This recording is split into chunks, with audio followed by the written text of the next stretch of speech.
शिवसेना भवन सोलापूर येथील आमच्या कार्यालयावरती काही वेळापूर्वी काँग्रेसचे पदाधिकारी सोहेल शेख याने जबरदस्ती आत घुसून गोंधळ घालून दहशत माजवण्याचा प्रयत्न केला।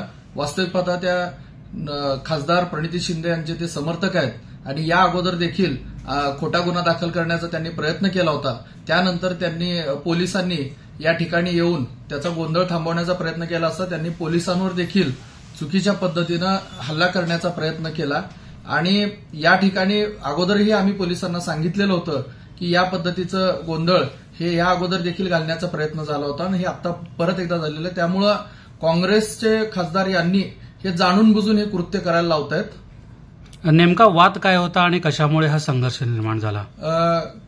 काही वर्षापासून या ठिकाणी अतिक्रमण होतं, जे सोहेल शेख यांचं हॉटेल होतं त्याचं रितसर महानगरपालिकेने त्यांना नोटीस देऊन कायदेशीररित्या आणि या ठिकाणच्या जागेच्या मालकांच्या परवानगीने त्याचं अतिक्रमण हे काढण्यात आलं होतं।